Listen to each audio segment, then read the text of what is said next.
E o tema da minha mensagem hoje é o que Deus espera de nós. Então, me acompanhe aí, Deuteronômio, capítulo 10, versículos 12 e 13. Eu vou ler esse texto inicial na NVI, a Nova Versão Internacional, que diz assim: Agora, ó Israel, que é que o Senhor, o seu Deus, lhe pede, senão que tema o Senhor, seu Deus, que ande em todos os seus caminhos, que o ame e que sirva o Senhor, o seu Deus, de todo o seu coração e de toda a sua alma, e que obedeça aos mandamentos e aos decretos do Senhor, que hoje lhe dou para o seu próprio bem. Eu quero tomar esses dois versículos, se você quiser, tanto pode deixar esse texto aberto como marcado. Em algum momento nós vamos voltar e tentar ler um pouquinho aí o contexto, versículos anteriores, versículos posteriores. Mas agora eu quero partir da pergunta: o que o Senhor espera de nós? A versão atualizada de Almeida, Nova Almeida atualizada, usa a pergunta: o que é que o Senhor requer de ti? No entanto, a expressão usada no original, esse requer, conota um pouquinho mais do aspecto de exigência, mas a palavra usada no original hebraico fala de pedir. Deus pede. Isso não precisa necessariamente ser confundido como opcional, mas eu quero tomar exatamente essa frase: o que é que Deus pede? E eu gostaria que a gente pudesse conversar a respeito desse assunto, da expectativa de Deus, daquilo que Ele requer de nós, pensando esse assunto em pelo menos 3 aspectos. Eu quero fazer aqui 3 perguntas. Primeiro, por que Deus faria algum tipo de exigência a nós, ao seu povo, aqueles que o seguem? Segundo lugar, o que exatamente Deus requer de nós? E, em terceiro lugar, nós vamos tentar trabalhar a razão, o motivo desse pedido que Deus fez. Então, acredito que olhando para o próprio texto, nós podemos entender que o fato de Deus fazer exigências, e não apenas nos colocar numa posição onde a gente pode pedir algo a Ele, mas Ele também pedir a nós, precisa nos ensinar algo. Eu gosto de dizer que oração não é apenas o meio através do qual eu e você recebemos de Deus aquilo que a gente quer. Oração também deveria ser, em contrapartida, o meio através do qual Deus recebe de nós, consegue de nós o que Ele quer. É o que nós aprendemos quando o Senhor Jesus, no jardim do Getsêmani, dobra os seus joelhos para dizer a Deus: seja feita não a minha, mas a sua vontade. Muitas vezes nossa vontade pode entrar em rota de colisão com a vontade de Deus. E nós precisamos entender que o ambiente de oração, o mesmo ambiente onde nós podemos pedir a Deus e conseguir de Deus algumas coisas que queremos, também deveria ser um ambiente de rendição, onde Deus possa conseguir de nós aquilo que Ele quer. Isso significa que, seja na oração ou em qualquer outro aspecto do nosso relacionamento com Deus, nós temos que reconhecer que esse relacionamento é uma via de mão dupla. Nós precisamos entender que no relacionamento com Deus, nós temos não só direitos, mas nós também temos deveres. Hoje em dia eu vejo uma ênfase de um evangelho que ele promove, simplesmente anuncia o bônus. Não se fala muito a respeito do ônus, qual é o seu compromisso, quais são as suas renúncias, mas é fato que o relacionamento de Deus com o homem desde o início da criação, quando Deus estabelece o primeiro casal no jardim, antes da queda, antes do pecado, nós vemos um posicionamento claro de um Deus que, por um lado, disponibilizou, ofereceu a eles direitos. Ele disse: vocês podem comer de todas as árvores do jardim, usufruam de tudo isso porque é para o bem de vocês. Mas o Senhor faz uma restrição. Ele diz: mas da árvore do conhecimento do bem e do mal, vocês não podem comer. Então eles tinham direitos, mas eles também tinham deveres. E quando olhamos essa perspectiva, por mais que pareça um tanto quanto óbvia, eu acredito que ela não tem estado tão presente na forma de pensar dos crentes de uma forma geral. Muitas vezes olhamos para Deus como aquele que tem um compromisso de nos abençoar, de fazer aquilo que nós queremos, e afinal de contas é por isso que a maioria acaba se disponibilizando, pelo menos no início, antes de ter tanto entendimento ou maturidade, a andar com Deus, porque vê o lucro de um Deus que vai atendê-lo. No entanto, à medida que crescemos no entendimento da palavra, precisamos entender que há não apenas direitos, mas também deveres. Essa via de mão dupla com direitos e deveres, ela tem por trás de si uma lógica. E acredito que um dos elementos que a gente possa colocar aqui nessa conta é reconhecer que o homem tem o privilégio de viver com Deus é classificado na Bíblia, na sua palavra, como uma aliança. E a aliança envolve compromisso das duas partes, nunca de uma parte só. Depois Deus tirar a nação de Israel do Egito, debaixo do domínio de Faraó, da escravidão na qual viviam, ele faz isso com um projeto muito claro, levá-los a uma terra prometida, e assim que saem e param no Monte Sinai, observe o que é que Deus manda Moisés falar para eles. Êxodo, capítulo 19, do versículo 3 até o 6, diz assim: Moisés subiu para encontrar-se com Deus. E do monte, o Senhor o chamou e lhe disse: assim você falará à casa de Jacó e anunciará aos filhos de Israel: vocês viram o que fiz aos egípcios e como levei vocês sobre asas de águia e os trouxe para perto de mim. Agora, pois, se ouvirem atentamente a minha voz e guardarem a minha aliança, vocês serão a minha propriedade peculiar dentre todos os povos. Porque toda a terra é minha, e vocês serão para mim um reino de sacerdotes e uma nação santa. São essas as palavras que você falará aos filhos de Israel.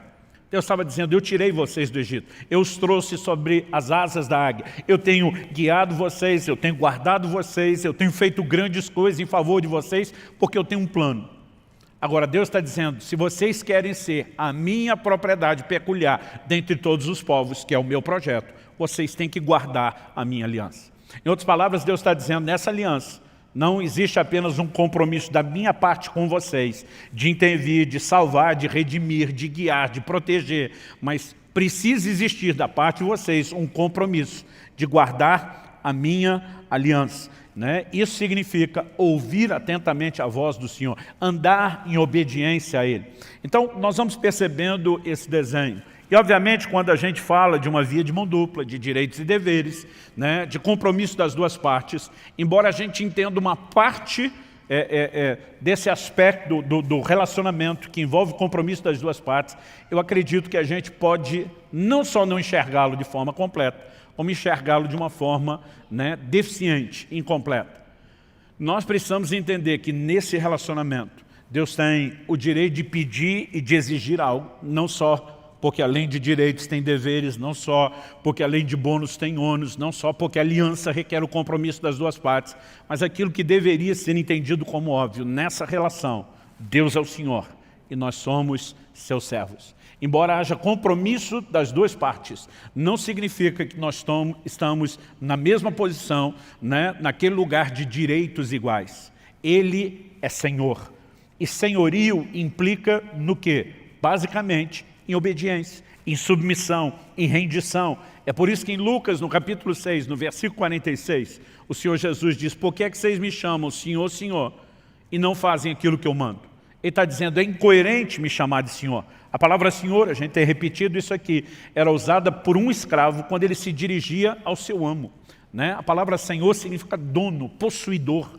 Aquele escravo não tinha vontade própria, ele vivia para fazer a vontade do seu Senhor. Agora Jesus está dizendo: como é que vocês me chamam de Senhor, mas em vez de fazer a minha vontade, em vez de fazer o que eu mando, vocês decidem andar na sua própria vontade, fazendo apenas aquilo que vocês querem. Então, quando nós começamos a pensar esse desenho, acredito que isso nos ajuda a entender melhor o que é o relacionamento com Deus. Não estamos atrás de uma única intervenção de Deus ou outra, não estamos apenas atrás do favor do Senhor e do que Ele pode fazer de nós. Nós queremos o relacionamento, o pacote completo. Nós queremos interagir com Ele exatamente da forma como Ele espera de nós. Você pode dizer amém?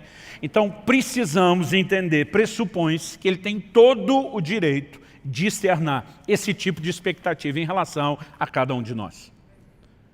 A segunda coisa que eu gostaria que a gente pudesse pensar, de acordo com esse texto, é o que exatamente, especificamente, o que Deus requer de nós. Então, nessa pergunta que Deus, através de Moisés, faz à nação de Israel, e agora, ó Israel, o que é que o Senhor, seu Deus, lhe pede? Senão que tema o Senhor. Em primeiro lugar, ele destaca aqui temer a Deus. Você pode repetir isso comigo? Diga: temer a Deus. Mais uma vez, com gosto e vontade. Vamos tentar, planeja, junta a força aí dentro de você, e diz comigo: temer a Deus. Ótimo. A segunda coisa, ele diz assim: que ande em todos os seus caminhos. Segundo lugar, diga comigo: andar em seus caminhos. E depois ele diz, e que ame e sirva o Senhor, seu Deus, de todo o seu coração e de toda a sua alma. Terceiro lugar, diga, amar e servir com intensidade. Então podemos repetir as três, diga, temer a Deus, andar nos seus caminhos, amar e servir com intensidade. Mas pastor, tem 4, porque o texto diz aqui que obedeça aos seus mandamentos. Eu quero te mostrar, depois de falar dessas primeiras 3 coisas, que a 4ª é apenas um resumo, um arremate final. Por quê? Temer a Deus é mandamento a ser guardado. Andar nos seus caminhos é mandamento a ser guardado. Amar e servir o Senhor de todo o coração é mandamento a ser guardado. Então, acredito que quando ele encerra falando sobre guardar os mandamentos, ele não está necessariamente falando de um 4º aspecto, né? Mas ele está arrematando a ideia de que a nossa relação com Deus se resume na obediência que nós devemos a Ele. Mas vamos falar em primeiro lugar do temor a Deus, né? Eu tenho percebido que muitas pessoas têm tratado do assunto do temor a Deus de uma forma muito equivocada. Hoje em dia, muita gente tem falado a respeito da graça de Deus. A graça de Deus não é um assunto novo. Ela é anunciada desde o início da história da igreja, desde o início do Evangelho. No entanto, a graça não apenas ela foi ensinada e proclamada dentro dos fundamentos bíblicos, ela também tem sido, ao longo do tempo, distorcida. Em Judas, né, no capítulo único, verso 4, ele fala daqueles que estão, né, transformando a graça de Deus em libertinagem. Alguns, não entendendo o favor oferecido de Deus, começaram a tratar da graça como se fosse uma permissão para pecar, e não a capacitação, o empoderamento divino para a obediência. Outros começaram a trazer uma ideia, como se do Velho para o Novo Testamento, Deus mudou. Né? Eles não falam dessa forma, mas a conclusão que nós chegamos é que parece que Deus se converteu. No Velho Testamento Deus era mau, terrível, né? Exercia juízo, mas no Novo ele virou amor. O que é uma grande bobagem tratar Deus como se ele fosse, né, alguém possível de sofrer mudança. Em Malaquias 3,6 Deus diz, eu, Senhor, não mudo. Tiago capítulo 1, verso 17, a Bíblia diz, nele não há mudança, nem sombra de variação. Logo, não há mudança em Deus. Então nós não podemos olhar como se no Velho Testamento Deus fosse uma coisa e no Novo Testamento ele tivesse se tornado outra. Logo no 2º século da era cristã, né, houve um camarada que trouxe muitas distorções, muitas heresias, chamado Marcião. E a gente brinca que até hoje existem os marcionitas, são aqueles, né, que acabam replicando o ensino dele, conhecendo ou não. Ele dizia que o Deus do Velho Testamento era um e o do Novo Testamento era outro. Né? No Novo Testamento ele não aceitava nem os evangelhos e o ensino de Jesus. Era só Paulo que tinha a revelação. E alguns parecem estar agindo assim. Eu tenho visto gente dizer, temor é coisa do Velho Testamento. E eu digo para alguns, eu acho que você não andou lendo o Novo Testamento. Né? Embora nós estamos partindo de um texto do Antigo Testamento falando sobre temer a Deus, Atos 9:31 diz, assim a igreja tinha paz por toda a Judéia, Galiléia e Samaria, edificando-se e caminhando no temor do Senhor e no consolo do Espírito Santo crescia em número. No mesmo ambiente onde havia temor de Deus, havia consolo do Espírito Santo. Nós precisamos entender que não são coisas excludentes, são coisas que se complementam. Paulo escreve aos Efésios e diz que nós devemos sujeitar-nos uns aos outros no temor de Cristo. Então, o Novo Testamento fala de temor, temor estando na igreja, devendo estar na vida do cristão. Agora, essa palavra, a maior parte das vezes traduzida como temor no Novo Testamento, no original grego, ou é a palavra phobeu, ou a sua raiz, né, phobos. A gente conhece o termo fobia, que procede de lá, que significa medo. Né? A tradução dessa palavra, que muitas vezes aparece como temor, ela sugere tanto medo e receio, como também tem a conotação de respeito e reverência. Agora, eu olho para algumas pessoas e percebo que elas dão um ênfase na palavra, como se eu e você tivéssemos que viver aterrorizados em relação a Deus. Outros parecem tentar eliminar isso completamente, quase como se o respeito e a reverência não tivessem nenhuma ponta, nenhum aspecto de temor. E na verdade essas coisas meio que se misturam. Mas nós precisamos entender a necessidade de um equilíbrio, mesmo no uso dessa palavra. Por exemplo, em Efésios, no capítulo 5, o apóstolo Paulo começa a falar da relação entre o marido e a esposa e um paralelo da relação com Cristo e a igreja, a noiva, né, com quem ele vai se casar. E a Bíblia diz que o marido deve amar a esposa como Cristo amou a igreja, mas que a esposa deve submeter-se ao seu marido como a igreja deve submissão a Cristo. Mas no final, no versículo 33, final do capítulo e do arremate dessa ideia, o apóstolo Paulo diz assim, que a esposa respeite o seu marido. Efésios 5:33. A palavra traduzida ali, né, é fobeu, que a esposa tema o seu marido. O apóstolo Paulo estava falando de um tipo de relacionamento onde o marido literalmente, e não simbolicamente, mas literalmente tocava o terror em casa? Não, porque a Bíblia não se contradiz. Em 1 de Pedro, no capítulo 3, no versículo 7, a mesma Bíblia diz, maridos, vocês igualmente vivam a vida comum do lar com discernimento, dando honra à esposa por ser a parte mais frágil e por ser coerdeira da mesma graça da vida. Quando Deus fala do marido ter que honrar essa esposa, né, tratando-a como parte mais frágil, parte mais frágil aqui eu não creio que fala do aspecto físico, porque se embora o homem tenha mais força bruta para carregar peso, a gente perde de longe na resistência à dor. Eu sempre digo que se dependesse de nós, os homens, para dar luz aos filhos, a terra estava desabitada há muito tempo. Né? A gente serve para entrar na hora do parto, segurar a mão da mulher e ela ficar dizendo para a gente, vai dar tudo certo, meu bem, vai dar tudo certo. Além de dar luz, ela tem que confortar a gente. Mas eu acredito que a Bíblia fala muito mais do aspecto emocional. Né? Essa capacidade que muitas vezes a mulher tem de ser ferida emocionalmente, além da capacidade do homem mensurá-lo. Eu acredito que isso não é Deus tentando diminuí-la. Eu lembro que antes de casar, um dia a Kelly olhou para mim, falou, a gente estava conversando algumas coisas sobre o nosso futuro, após o casamento, ela olhou para mim e falou assim, pensa num vasinho daqueles de porcelana chinesa, daqueles bem fininhos que não pode nem apertar. Eu falei, pensei, ela disse, sou eu. É o que você está levando para casa. Né? E de vez em quando, né, se o meu comportamento começasse a ficar meio, né, viril demais, ela dizia, ó o vasinho de porcelana. Né? E o duro que eu tinha que acatar aquilo ainda pelo prisma da Bíblia. Né? Eu preciso honrar essa mulher. Então, como que Deus manda o marido tratar a mulher com tanta honra e distinção, mas manda ela ter medo?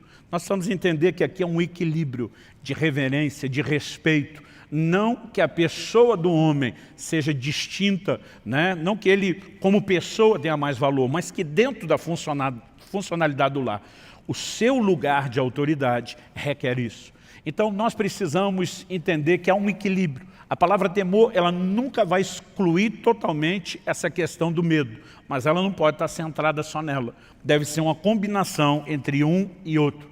Pastor, o senhor está dizendo que a gente precisa ter medo da pessoa de Deus, né? Não é a pessoa, é a maneira como nos relacionamos com a pessoa. A mesma Bíblia que apresenta esse Deus, né, como amor, também apresenta esse Deus como justo. Nenhum atributo de Deus vai excluir o outro. E muitas vezes a ênfase de alguns desses pregadores da graça é porque Deus é amor, Ele não julga. Ele é tanto uma coisa quanto outra.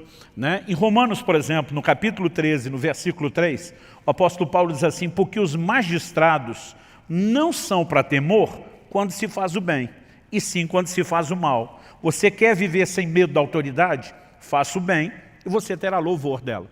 Basicamente, Paulo está dizendo que não precisa temer a autoridade, ele disse, se você se conduzir de forma correta, não precisa temê-la. Agora, se estiver fazendo errado, deve temer. Aonde está a ênfase do aspecto do medo? Se eu desobedecê-lo, as consequências de um Deus que é justo serão inevitáveis. Isso não significa que eu preciso ter medo de que Ele queira o mal. Esse é o mesmo Deus que desde a antiga aliança já dizia, eu é que sei os pensamentos que eu tenho acerca de vós, são planos de bem e não de mal, para vos dar um futuro e uma esperança. No entanto, esse mesmo Deus é chamado muitas vezes de um Deus terrível, né? Porque a consciência do quão correto e justo, ela deve encher o nosso coração de temor, pelo fato de que quando desrespeitamos os seus mandamentos, as consequências, elas virão. Vou falar sobre esse assunto de consequência daqui a pouco. Vamos voltar aqui para a ideia do temor. Eu acredito que devemos temer as consequências de não obedecer a Deus e não ter medo da sua pessoa. Mas a reverência que temos para com Ele é que esse Deus que é amor, que é a fonte de toda bondade, de toda misericórdia, Ele também é um Deus justo. O temor é parte daquilo que Deus espera de nós. Em Provérbios, no capítulo 9, no versículo 10, a Bíblia diz que o temor do Senhor é o princípio da sabedoria. né? Isso nos ajuda a nos conduzir de forma correta. Em segundo lugar, vamos falar aqui a respeito de andar em seus caminhos. O que significa isso? Essa ideia de caminho pressupõe um trilho pré-estabelecido, é o caminho de Deus, definido por Ele. Muitas vezes a palavra de Deus vai se referir, né, a pessoas que erraram, a pessoas que pecaram, falando de gente que escolheu o seu próprio caminho. Isaías 65:2, por exemplo, diz isso: todo dia estende as mãos a um povo rebelde, que anda por um caminho que não é bom, seguindo seus próprios pensamentos. Né? Quando Deus fala dos próprios pensamentos, Ele está dizendo, eles escolheram o seu próprio caminho, e esse caminho não é bom. Em outras palavras, Deus está dizendo que o homem rebelde escolheu o seu próprio trilho. No entanto, ao longo de toda a Escritura, Deus vai enfatizando essa questão do caminho. Gênesis 18:19, Deus fala a respeito de Abraão, o pai da fé, e diz, porque eu o escolhi, a fim de que ele ordene aos seus filhos, e aos filhos depois deles, né, que guardem o caminho do Senhor, que pratiquem a justiça e o juízo, para que o Senhor faça vir sobre Abraão o que tem falado a seu respeito. Quando entendemos que Deus estabeleceu um padrão, aliás, a gente precisa entender que desde da Antiga Aliança, o Velho Testamento, aquilo que se manifestaria em Cristo, já recebia esse tipo de adjetivo como uma referência ao caminho, não só a alegoria, mas até o adjetivo. Isaías, que é considerado o mais messiânico de todos os profetas do Antigo Testamento, que mais falou a respeito da vinda e da obra de Cristo, ele diz no capítulo 35, no versículo 8, e ali haverá uma estrada, um caminho que será chamado de caminho santo. Os impuros não passarão por ele, pois será somente para o povo de Deus. Quem passar por esse caminho, mesmo seja um tolo, outra versão diz um louco, não se perderá. Isaías 30:21, e quando vocês se desviarem para a direita ou para a esquerda, ouvirão atrás de vocês uma palavra dizendo, este é o caminho, andem nele. Quando a gente chega à Nova Aliança, essa terminologia começa a ser empregada pelo próprio Cristo. João 14:6, ele diz, eu sou o caminho, a verdade e a vida. Cristo se apresentou como caminho. O que hoje nós chamamos de cristianismo, uma referência à expressão coletiva da nossa fé, no início era chamado de o caminho. Deixa eu só mencionar alguns textos para você. Em Atos 16:7, quando Paulo e Silas estão pregando em Filipos, uma mulher se dirige a eles dizendo, esses homens são servos do Deus Altíssimo e anunciam a vocês o caminho da salvação. Essa expressão ela é largamente usada, né, e empregada no livro de Atos. Em Atos 18:25, quando a Bíblia fala a respeito de Apolo, um pregador, diz que ele era instruído no caminho do Senhor. Então, essa expressão ela vai sendo usada várias vezes e também a simbologia que se aplica a ela. Em Efésios 4:17, o apóstolo Paulo diz, não mais andeis como andam os gentios.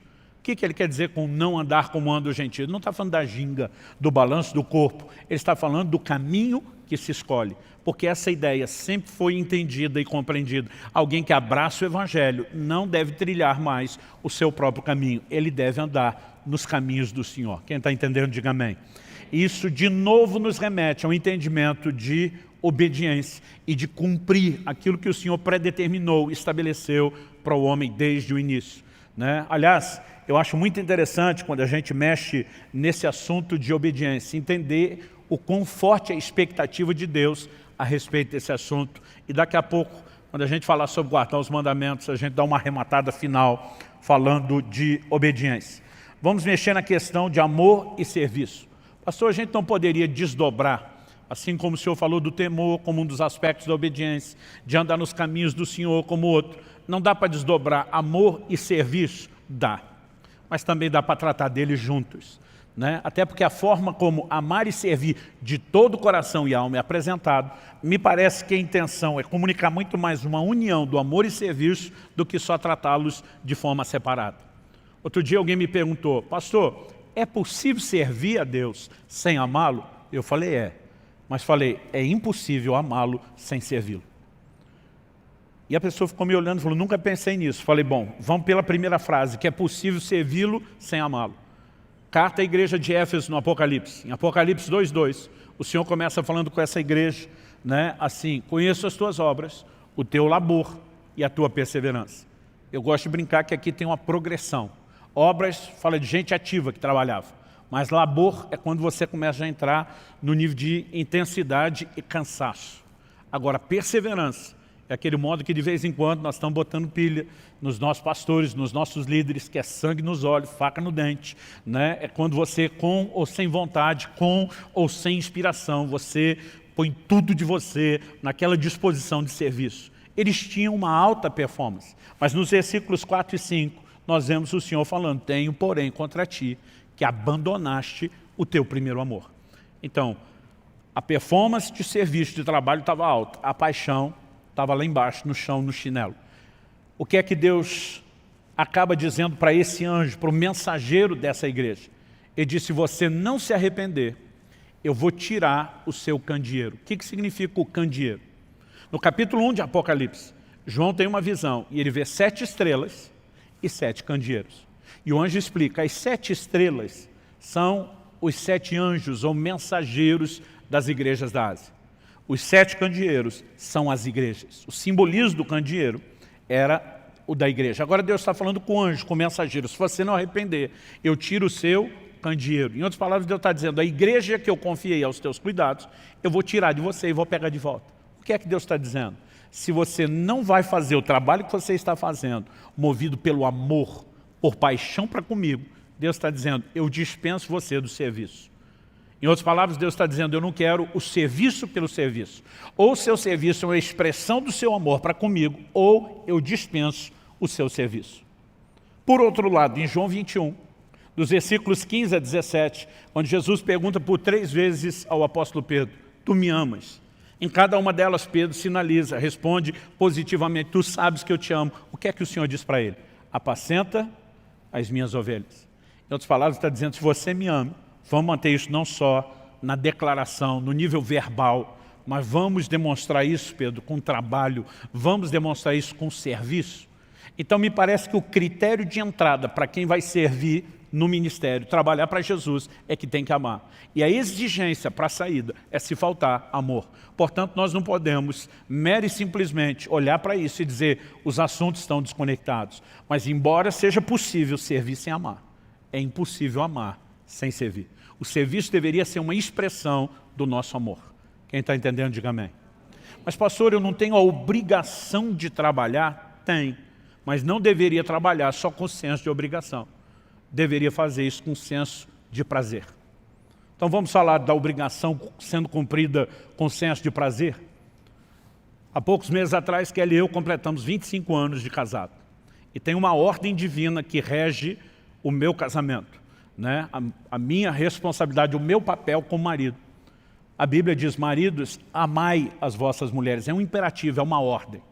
Deus não está dando uma sugestão, não é um hashtag fica a dica. Deus não está dizendo: ó, se um dia desse você estiver de bom humor, se a coisa estiver fácil, se tua mulher não estiver dando trabalho, se você puder amá-la, beleza, fico te devendo uma. É uma ordem. E se é uma ordem, nós precisamos entendê-la como tal. O que significa a disposição de amar não é mero sentimento espontâneo, é uma decisão. Então, eu sou obrigado a amar minha mulher. Eu não tenho opção. E não olhe para mim, vocês os maridos, como se fosse só eu obrigado, que vocês também são. Vocês solteiros que estão orando para casar, estão orando para entrar dentro da mesma obrigação. Agora é uma obrigação, nenhum de nós vai discutir isso, certo? Agora eu fico pensando, se cada manhã que eu acordo do lado da minha esposa, desses 25 anos, eu dissesse para ela: eu amo você, e quando aquele abrisse um sorriso de satisfação, atropelasse ela dizendo: fazer o quê, né? Deus mandou. Não tem opção mesmo. Não tem outra alternativa, só me resta amá-lo, então estamos aqui para cumprir a obrigação. Eu fico imaginando se a gente ainda estaria casado, e se tivesse, qual seria a qualidade do matrimônio. Mas pastor, não é essa obrigação? É. E ela não sabe? Sabe. Então qual o problema de falar da obrigação? O problema é que ela não espere que eu a ame apenas com senso de obrigação.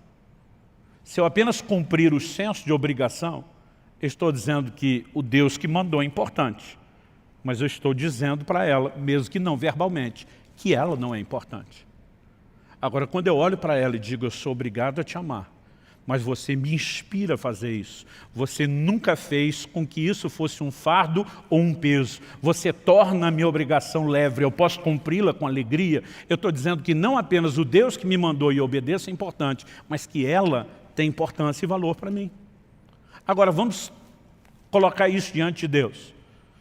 A gente diz, Senhor, eu vou servir o Senhor só para não me dar mal na eternidade, para não desobedecer e para não ficar sem galardão.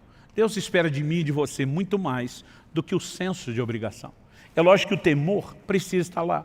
O apóstolo Paulo dizia, ai de mim se não pregar o Evangelho. Estou em rota de colisão com a vontade de Deus, em plena desobediência. Ele diz, eu tenho temor a ponto de dizer, ai de mim. Mas Paulo fazia isso só pela obrigação? Ele dizia, não. Para que eu não cumpra só com a obrigação. Ele dizia, eu vou além, eu me desdobro, eu me sacrifico mais do que Deus pediu, de olho no galardão e na recompensa, e na mensagem que eu vou declarar a Deus. Quem consegue entender a diferença? Nós precisamos ser um povo, né, que entenda a importância de servir ao Senhor, mas que faça isso não só por causa de cobrança, não só por causa de pressão, e nem só por causa de anseios pessoais. Porque muitas vezes nós queremos fazer coisas que Deus não pediu e não queremos fazer coisas que Ele pediu. Então, muitas vezes, né, para que a gente se conecte ao lugar correto de serviço, nós vamos ter que dizer, por amor ao Senhor, eu vou abrir mão daquilo que eu queria e vou fazer aquilo que o Senhor quer. Agora, tanto uma coisa como outra, seja tratada de forma separada, o amor e serviço, ou de forma conjunta, é apresentada como algo que a gente precisa fazer de todo o coração.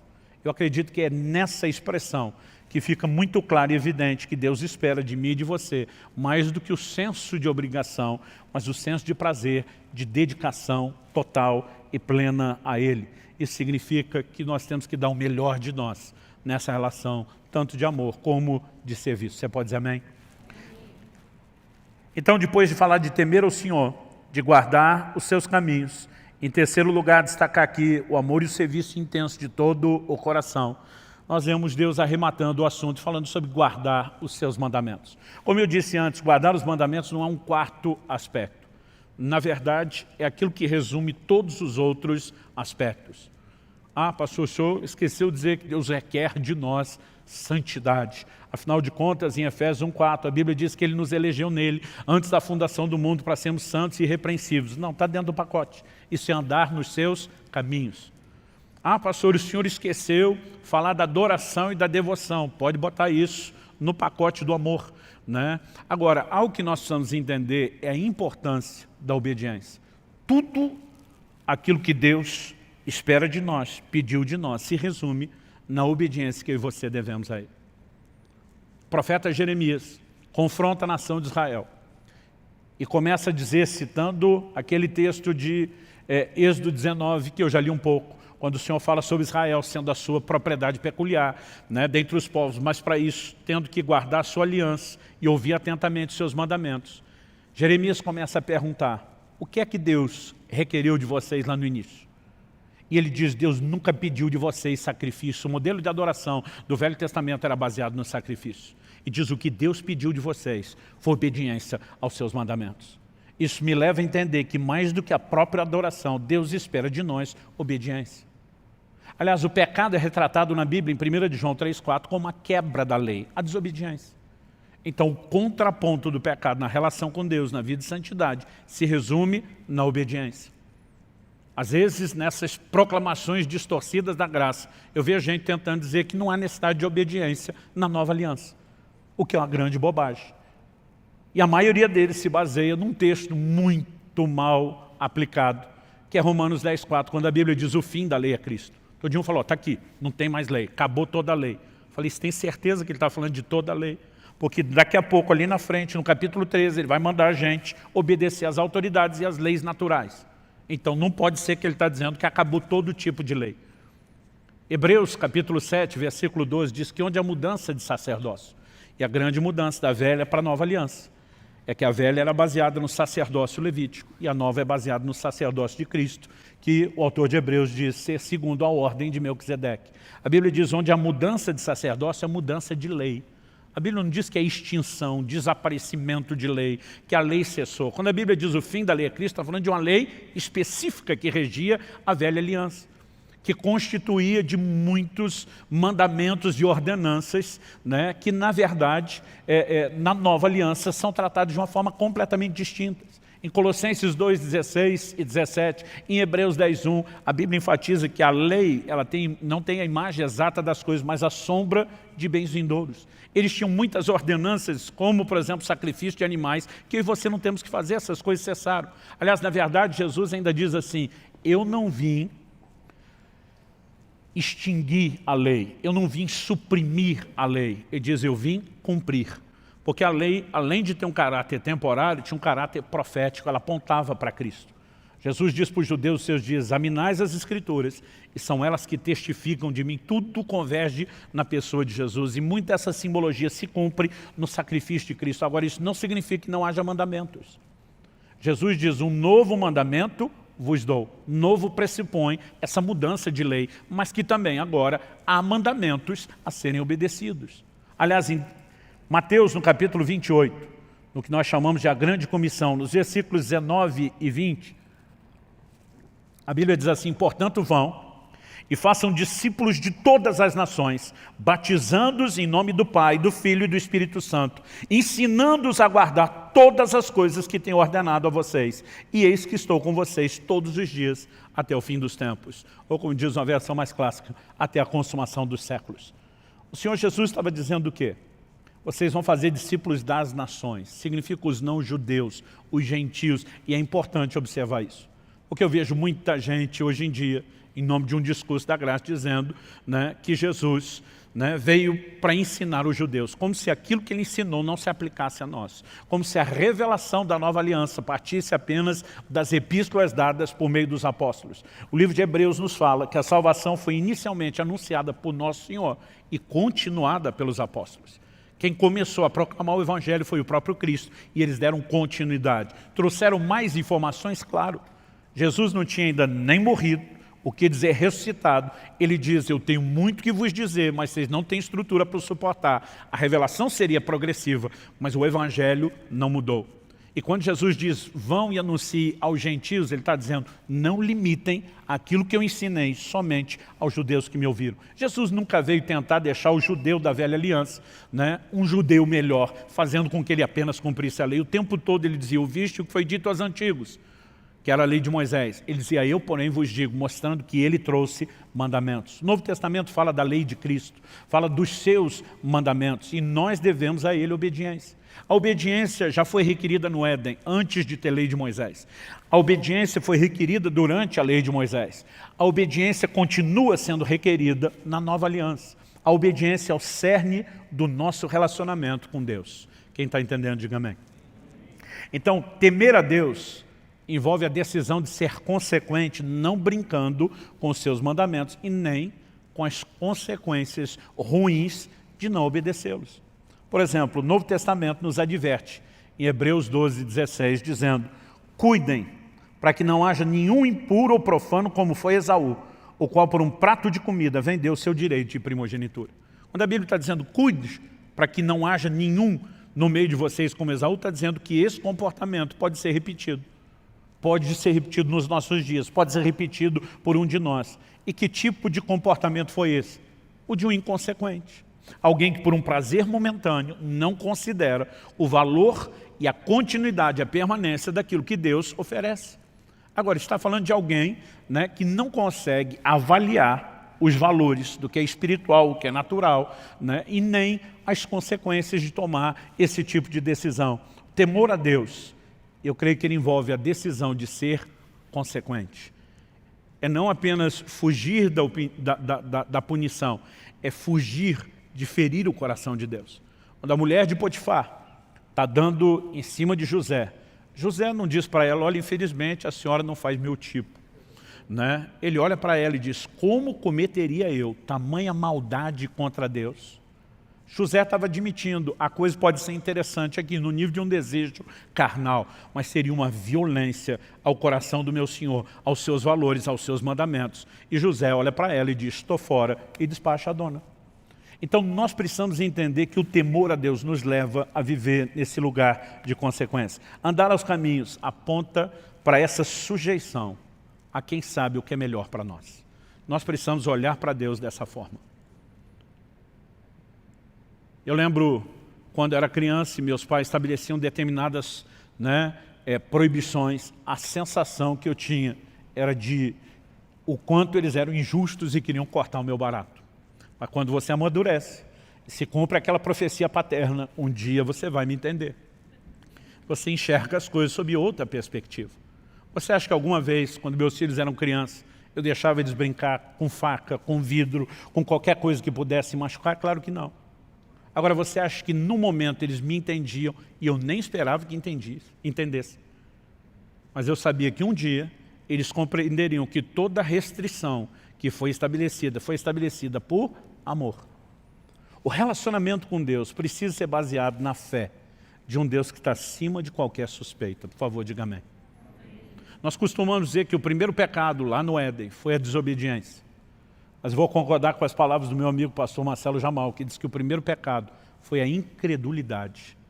Porque o que levou o homem a desobedecer a Deus foi colocar em xeque o que Deus falou. A serpente, a chamada em Apocalipse antiga serpente como sendo o diabo e Satanás, traz um questionamento ao coração de Eva dizendo o seguinte: não, é que Deus sabe que no dia que você comer da árvore do conhecimento do bem e do mal, vocês vão ser como ele. O que Satanás estava insinuando? Deus não quer o melhor para você. Deus está limitando você. Deus está roubando de você não apenas prazeres, como privilégios, benefícios. E colocar em xeque a intenção de Deus é que leva o homem à decisão de então não respeitar aquilo que ele estabeleceu. O Novo Testamento nos mostra uma preocupação de Paulo dizendo: eu temo que vocês possam se comportar da mesma forma como Eva diante da serpente, colocando em xeque aquilo que Deus falou. Agora, quando nós entendemos que Deus de fato quer o nosso melhor, nós conseguimos andar nos seus caminhos, não só com o senso de obrigação, mas com a confiança e o descanso de que aquele que determinou para nós limites sabe exatamente por que fez isso. E com certeza, no final das contas, e esse é o último ponto que nós vamos explorar aqui, ele está interessado no nosso melhor. E por último, quando falamos sobre amar e servir a Deus, lembrar que isso são obrigações a serem cumpridas com senso de prazer. Mas eu quero terminar aqui com uma última pergunta. Qual a razão desse pedido que Deus nos fez? Quando ele diz à nação de Israel: o que é que o Senhor pede de vocês? Ele diz que temam o Senhor, que andem nos seus caminhos, que o amem e o sirvam de todo o coração, guardem os seus mandamentos. Ele termina no final do verso 3 dizendo: para o seu próprio bem. Em outras palavras, ele sinaliza: isso não é algo que vai beneficiar a Deus. Deus não vai ficar melhor na fita se o povo dele estiver mais bem comportado. Deus não tem necessidade de absolutamente nada que eu e você possamos fazer ou oferecer a ele. Aliás, em Atos 17, na pregação de Paulo, lá no Areópago, em Atenas, ele faz a seguinte afirmação, versículos 24 e 25 de Atos 17.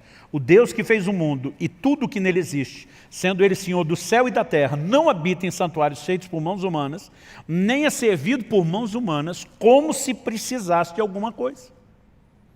Então, ele não precisa de nada. Aliás, Paulo termina dizendo assim: pois ele mesmo é quem a todos dá a vida, a respiração e tudo mais. Basicamente, Paulo diz: Deus não precisa de você, você é que precisa dele. Sua subsistência é que depende dele, não a dele de você. Então, a única razão para Deus nos pedir isso não é porque ele tenha necessidade, não é que ele precise do meu temor, da sua disposição de andar nos seus caminhos, da nossa decisão de amá-lo e servi-lo de todo o coração. É porque ele está interessado no nosso próprio bem. E quando age dessa forma, aliás, eu tinha dito no início para vocês deixar o texto reservado lá de Deuteronômio. Se você puder voltar em Deuteronômio 10.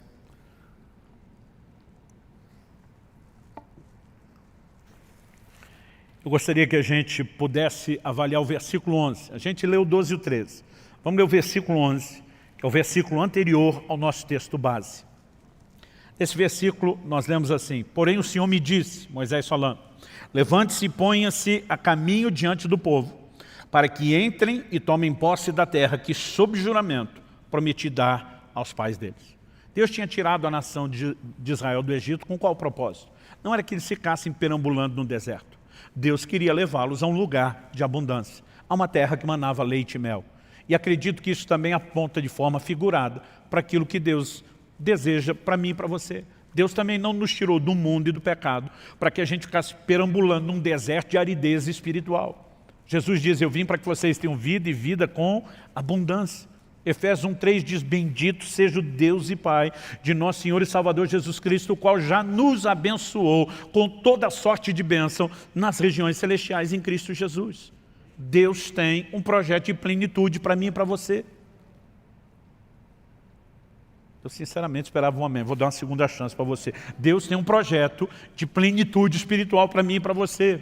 Amém? Então assim, antes de tocar no que Deus requeria de Israel, ele já estava falando do lugar onde queria introduzi-los. Em outras palavras, Deus está dizendo, eu estou interessado no bem de vocês. Agora, o tempo todo ele advertia, mas se ao entrarem nessa terra, vocês não me obedecerem, em vez de ter a bênção, vocês vão sofrer as consequências da desobediência, que é a maldição, o juízo. Aí ele fala nos versículos 12 e 13, do que ele requer de nós. Mas vamos ver os versículos seguintes, agora do 14 ao 16.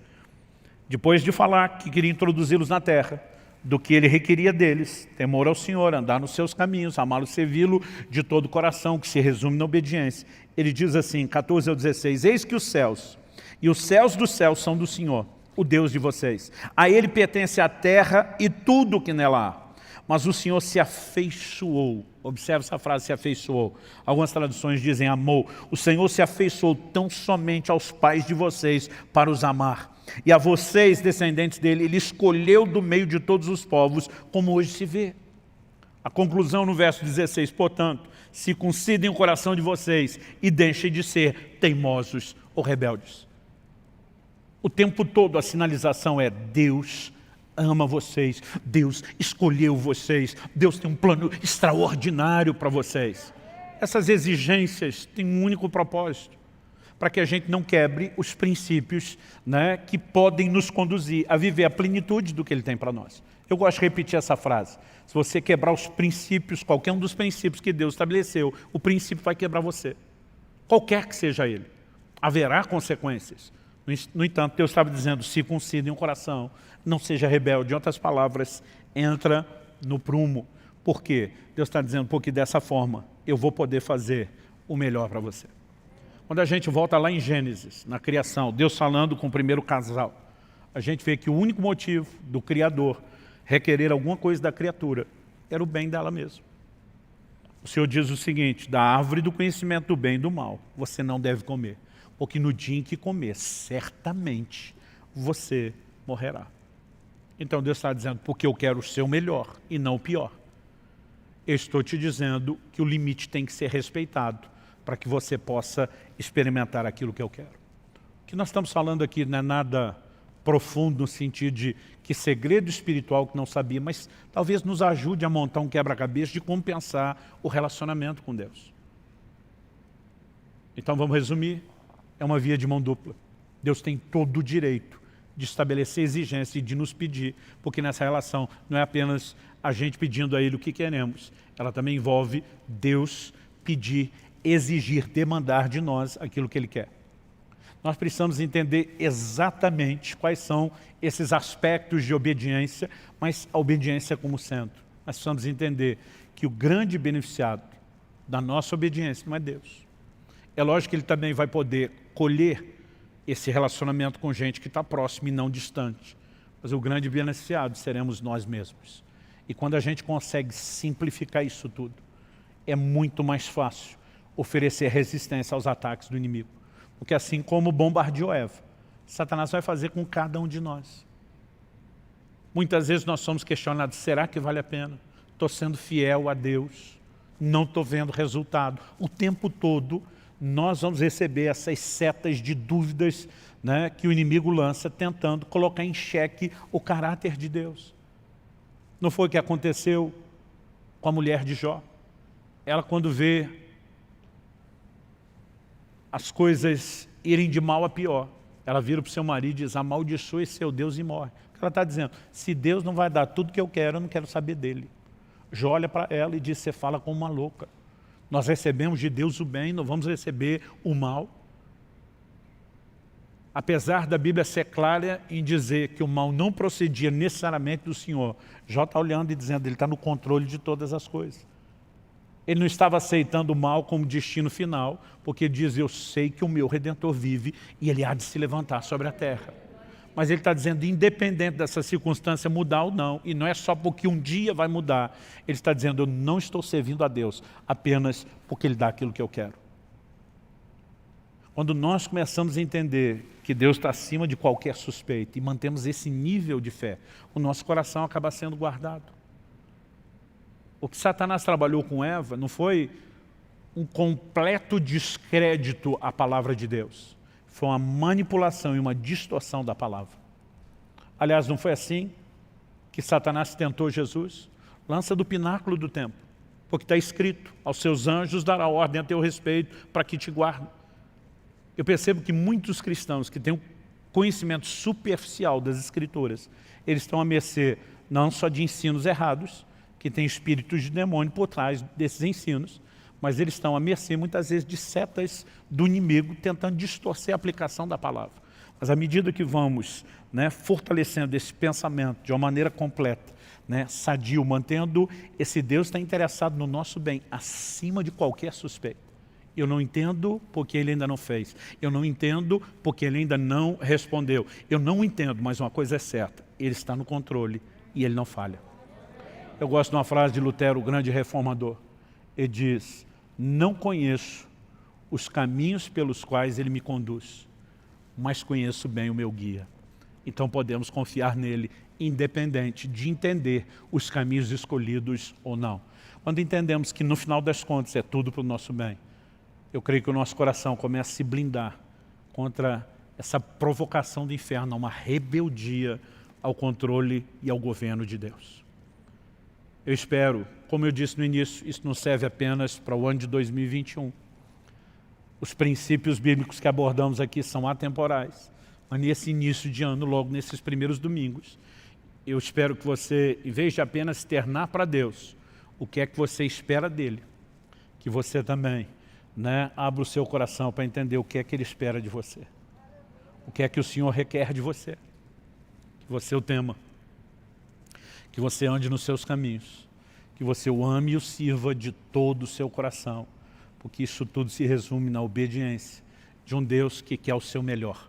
Que estabeleceu um caminho de mão dupla, não porque Ele queria tirar mais do que dar, mas queria nos ensinar que o compromisso é das duas partes, sem que nunca a gente perdesse de vista o interesse dele em nós, o seu amor. Romanos 8,32 diz, se Deus não poupou, nem mesmo ao seu próprio Filho, antes o entregou por amor de nós, como não nos dará juntamente com Ele, com Jesus que já foi dado todas as coisas? A Bíblia fala de um Deus que está disposto a qualquer coisa. Isso não significa que Ele não tenha planos, que Ele não tenha um propósito, que Ele não tenha caminhos personalizados, mas a intenção do fato de Deus querer o nosso bem nunca pode ser questionada. Nossa fé precisa ser firmada nisso. Você acha que não passou na cabeça do José, lá naquela prisão, naquele calabouço? E aí, José, valeu a pena você ter descartado a dona lá, a mulher de Potifar? Ela se vingou de você. Onde é que você veio parar? Por um instante, José, por um tempo, por alguns anos, José esteve na prisão. Mas esse não foi o seu destino final. 1 Samuel 2,30 diz que Deus honra aqueles que o honram, mas os que o desprezam serão desprezados. Como você quer determinar o seu relacionamento com Ele? Eu escolho honrá-lo. Eu escolho lembrar que no final essa honra não só não me custa assim tão caro, como na verdade tem um retorno poderoso. Além de me manter conectado e não distante de Deus, eu vou experimentar como resultado final o melhor de Deus. Isso é a proposta da Escritura e nós não podemos pensar de forma diferente. Eu tenho orado e tenho dito, Senhor, o que é que você quer de mim para esse ano? Eu sei que nós temos aqui princípios que são para todos nós, sem exceção. Mas muitas vezes Deus pode trazer algo que é personalizado, que é só para você. Eu já tive anos onde eu li a Bíblia várias vezes. Já tive anos onde no ano todo eu li a Bíblia uma vez só. Eu já tive anos onde eu estudei como nunca. 2020, Deus mandou reduzir drasticamente as viagens. E um dos propósitos era não só produzir, mas crescer. E nós precisamos, né, não apenas dizer para Deus quais são os nossos alvos. Nós precisamos orar, buscar de Deus o Espírito Santo. Eu quero entender, mesmo que isso não vier de forma imediata, mesmo que não vier com toda clareza, mesmo que eu não ouvi uma voz do alto, eu quero entender aquilo que o Senhor quer de mim.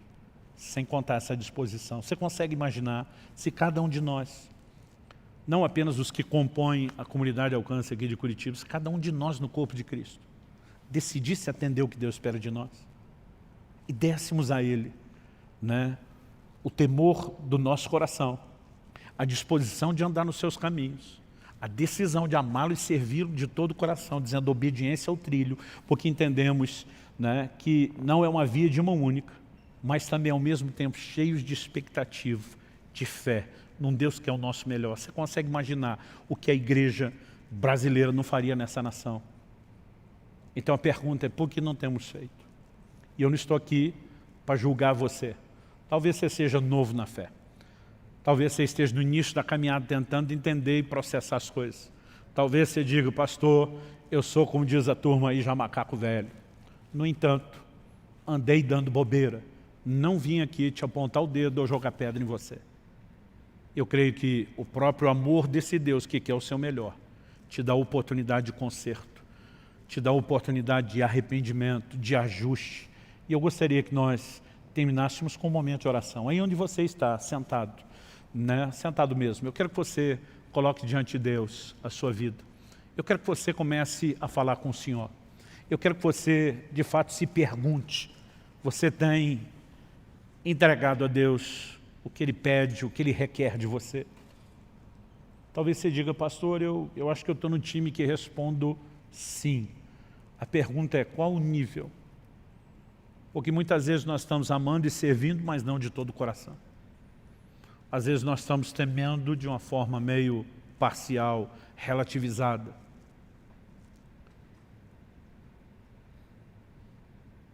Independente de onde você esteja, eu tenho certeza que as coisas podem se tornar ainda melhores do que já estão. Se está ruim, pode melhorar. Se está bom, pode ficar melhor ainda. Pai, nós, em primeiro lugar, te agradecemos pelo privilégio de viver uma relação onde não estamos apenas debaixo do peso de obrigações. É por isso que a Tua palavra diz que os Seus mandamentos não são penosos, não são pesados. Nós oramos e suplicamos que a graça do Senhor seja derramada nesse lugar. A única forma pela qual podemos viver obediência aos Seus mandamentos, a esse alto padrão exigido na nova aliança, é por causa da capacitação, do empoderamento da graça. E nós clamamos que o Senhor derrame isso sobre nós. Nós oramos pelo sopro de vida do Teu Espírito. Nós oramos por despertamento. Nós queremos corresponder com aquilo que não é só uma expectativa do seu coração, é um requerimento, é uma exigência muito clara e específica, mas não queremos cumprir a obrigação só com senso de obrigação, queremos cumpri-la com prazer, e para isso suplicamos graça. Eu oro por cada um dos meus irmãos e irmãs, não apenas os que estão aqui nesse auditório, agora, nesse momento, nos acompanhando presencialmente, mas cada um daqueles que nos acompanha pela internet. Mesmo aqueles que terão acesso a esse recurso apenas na forma gravada, depois que nesse momento, enquanto ouvem, o Teu Espírito Santo possa tocar as suas vidas. Nós oramos pela inspiração do céu, nós oramos pelo fortalecimento do alto, nós oramos por restauração sobrenatural se manifestando na vida de cada um deles. Nós oramos, ó Deus, por um verdadeiro exército de homens e mulheres de Deus se levantando na disposição de entregar aquilo que o Senhor pede. Colocamos diante do Senhor não apenas o curso desse ano, mas o curso das nossas vidas, desejosos de viver o Teu melhor. Manifesta a Tua graça. Nós clamamos em nome de Jesus. Em nome de Jesus.